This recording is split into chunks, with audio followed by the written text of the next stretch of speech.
Dystopia, episode 22. It is kind of a dreary, cool day. It's around 41 right now, but the breeze when it kicks up is really cool. So I had to buff up again. Should have the buff with me anyways, in case some idiots walk by. I mean that, with humor. I'm not saying that everybody's idiots. Doesn't appear to be too many people out here yet. I heard a group of 2 or 3. Couldn't see them, but I could hear them talking. Back on the middle loop where I run. And that's all I've seen and heard so far. I'm sure I'll come across somebody. It never fails. Had a laugh just a little while ago. A friend of mine, it was joking about me complaining about people being in the preserves. Yeah, it's fair to say I complain, but my complaint isn't with, the people being in the preserves. It's where they're coming from before they go in the preserves. We've had quite a few, like I was talking about the one day I was running, and I surveyed them as I went by, and they're from Chicago. That's my problem. It's not with people being in the preserves. I don't have a problem with that at all. It's when you have migrated from the city out here. Right now, at this time, it's not a good idea. It's not a good idea for anyone. It's not a good idea for you coming out here. It's not a good idea for us, you coming out here. It's not an idea, you coming out here, a good idea, you coming out here and going back home. If you can't understand that, then you're part of the problem we're having right now. Those of you who were with me on the Facebook live streams, have already seen that, seen this whole area. As I give you a spin around and head back out. Been mowed once, so they came up in here and mowed. Kind of unusual time to be mowing, but I guess it makes sense. In theory, you should have less people in the preserves right now. Not much new today. I did post 2 additional videos on the channel yesterday. For those of you who are not subscribed, if you subscribe and accept notifications, you'll know anytime I post on YouTube. But right after I finished yesterday's recording, I received an email from Lumix. Basically just shipped the camera to them. And I just finished probably the longer uphill portion in this preserve, if you're noticing that I'm winded, because I just got my altitude gain for the day.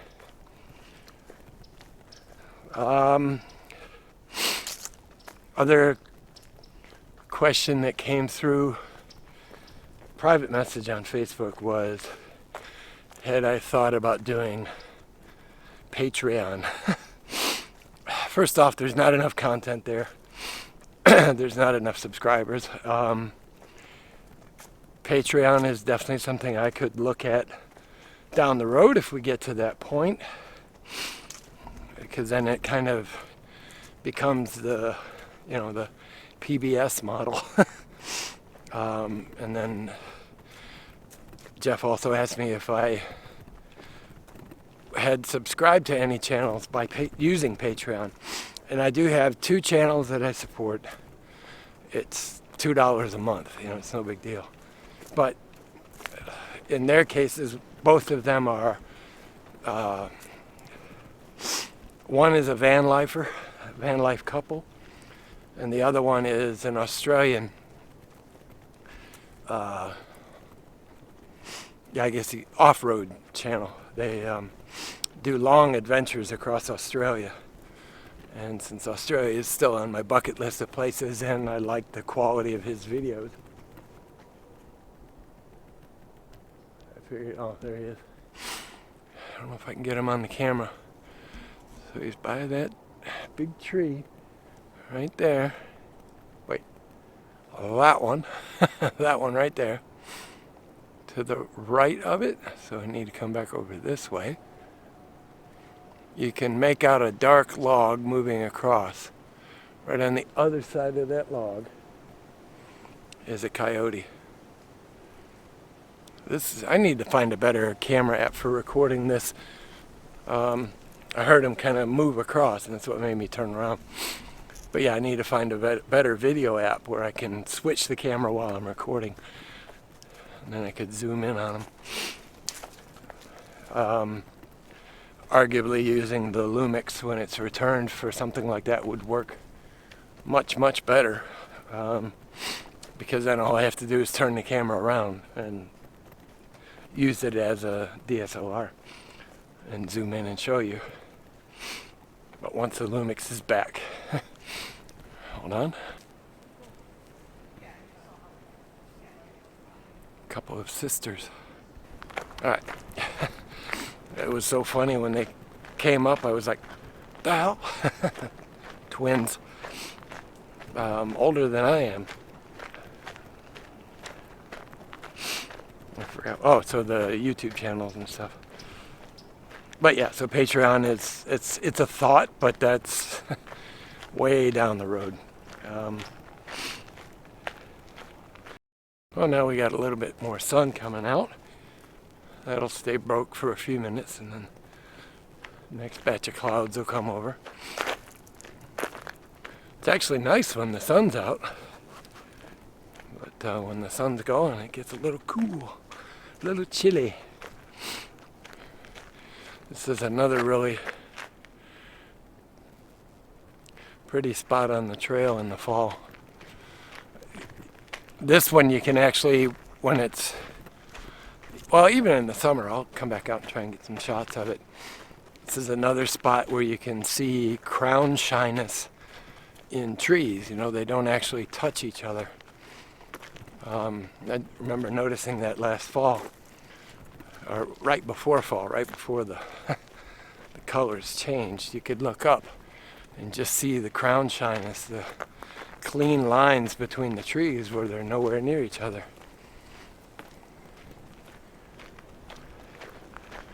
Yeah, all I'm doing again today is trying to get my distance down for the day. Check my 6 every now and then. I'm going to probably take the rest of this week and just keep doing, you know, my minimums, and then I'll push it back up and start running a little bit more again, but a gradual increase, because yesterday and today, that adductor has been really good. I haven't felt it, I haven't thought about it. I only did this morning a little bit when I did my stretches.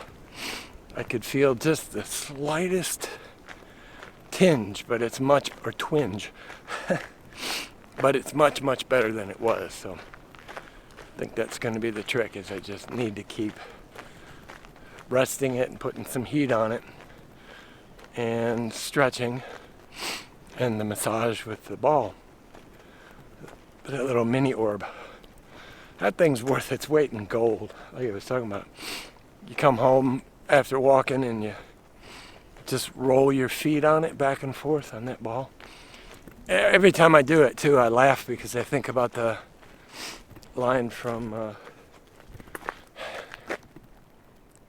at least this time it's a glove and not poop. But that brings the other question, what'd you have a glove out here for? Anyways, the line from the first Die Hard where John McClane is on the airplane and the guy next to him says, you know what I love to do? When I get where I'm going, I take my shoe off, I take my sock off, and I scrunch up my toes and shag carpet. I don't know why. Pile carpet, I think he actually says, but anyways, every time I do that with that ball, I think about that line from the movie. Starting to get these little, come in here like this, getting these little buds. I don't know a lot of plants. I know more birds and animals than I know plants. Oh, that was the question. Bird book. 1, 2, 3, 4, 5, 6 little starlings here in this tree. Actually, no, that's the other way around. That's a grackle. I always mix those two up. I don't know if I'll be able to turn around and you can see one right up there. Up there. And he just flew away. I heard him make the noise as I walked by, and I looked, and suddenly I could see them all. At first glance, I didn't see them in the tree. The bird book. So yeah, the one I have is from the Audubon Society. There are a multitude of bird books. I just simply went with who deals with birds, who deals with animals, wildlife in the Americas and everywhere else. And I was like, well, the first thing that popped in my head was Audubon Society. So that's why I got that book.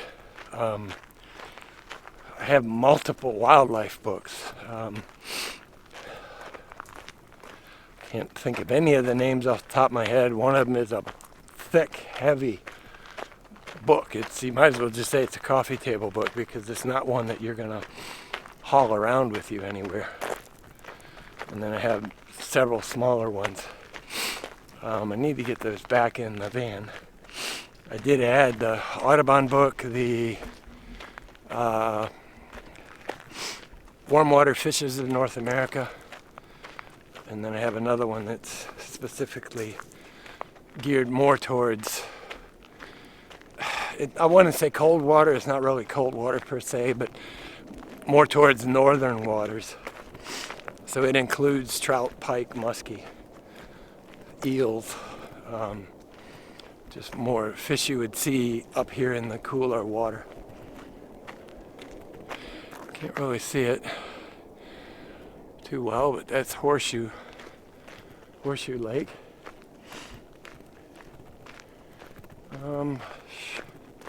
Yeah, I think I can walk down to it down here.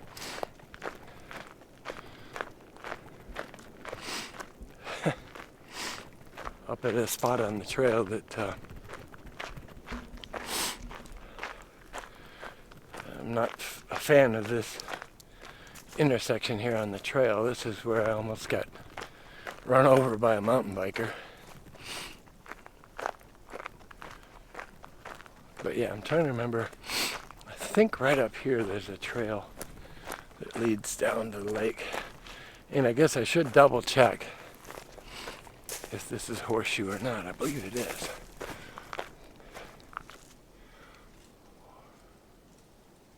If I can...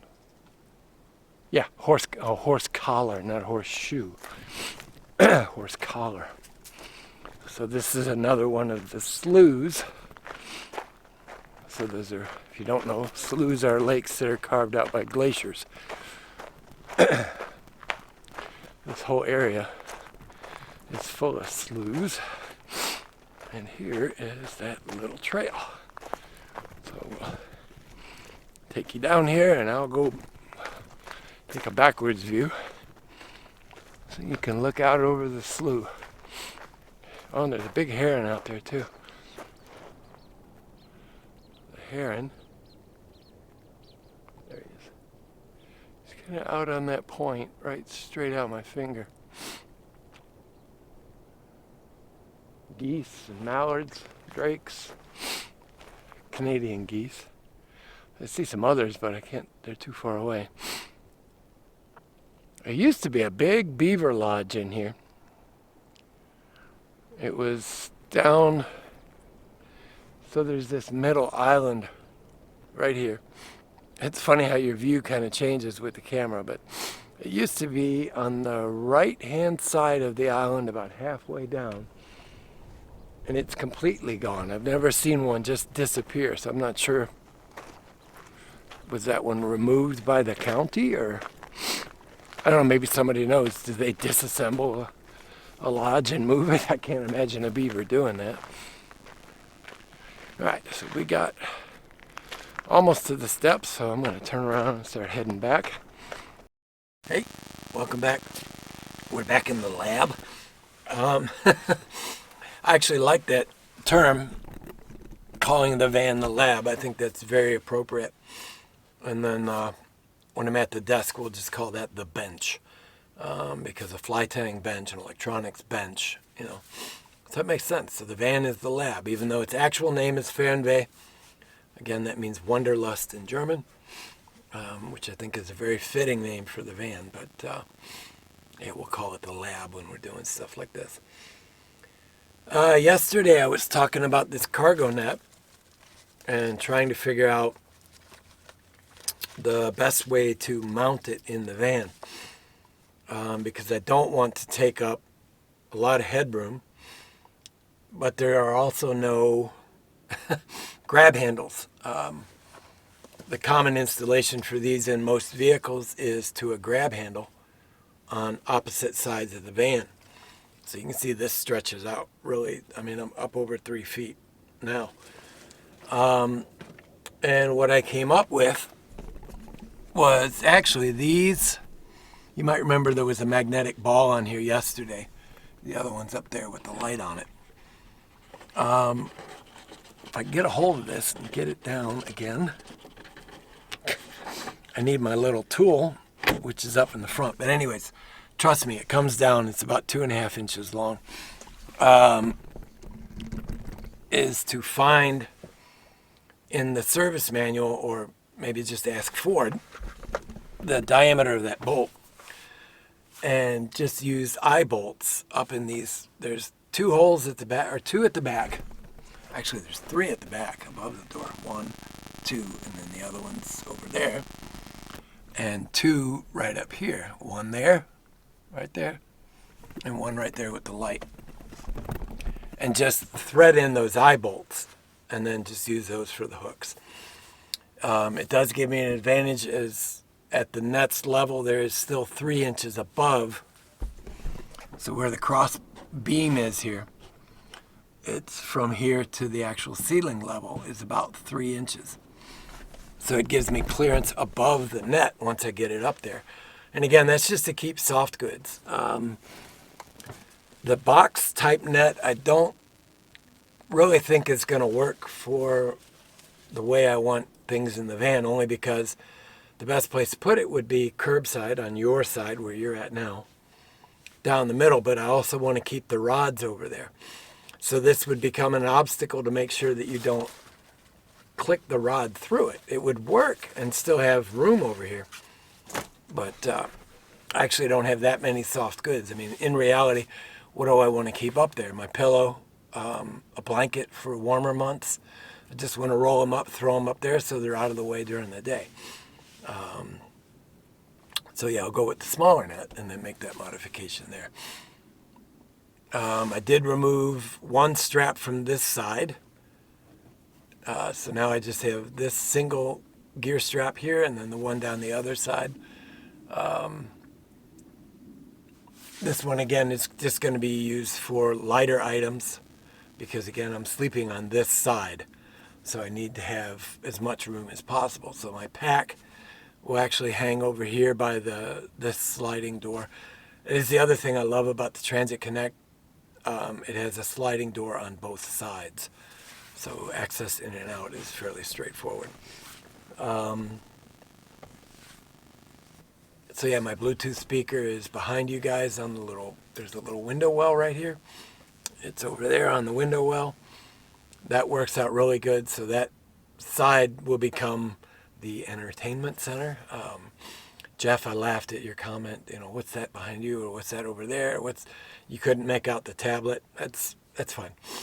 But yeah, so that becomes the entertainment center. The kitchen goes right there. Soft goods, ready goods are stored in this bag over here, which right now has the net sitting on it. But that's, again, so I keep a radio in here, wet weather gear. This has a blanket, some ready fishing gears, boxes of flies. This one here actually has my bed sheet in it, and the books, the bird books and stuff are down below it. And then the last one is shitty camera work today, right? And the last one is body wash, bug spray, suntan lotion, things like that. So the ready items are kept over there. Yeah, but I think I've about got it figured out with the way I want to do it. Now I just need to reorganize it, work on the mounts like I was talking about with that net, and then get out and actually use it for a trip or two and see how everything works out. This does mildly get on my nerves, sitting here with this up against, hit me on the head, but I'll get used to it, or like I did the other day, I'll just move it out of the way for now. Everything that will hang on this side should be soft items anyways. Well, like my hats, you can see, are hanging on the window. Those are just suction cup hooks that do come loose in the summer, so I won't put anything heavy on them. It's just to keep my hats up and out of the way. And I think that's it for today. We'll just keep it nice and short today.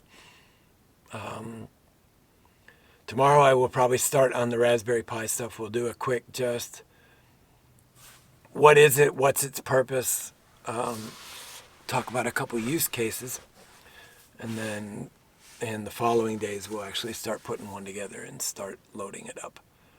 So I know that a few of you have asked about the Raspberry Pi, so we'll get working on that. And other than that, I think that's it for today. Again, keep them nice and short, since you guys have the analytics show me you have a short viewing window, so we'll start working on shortening the videos down. That's it, guys. Be good, be well. We'll see you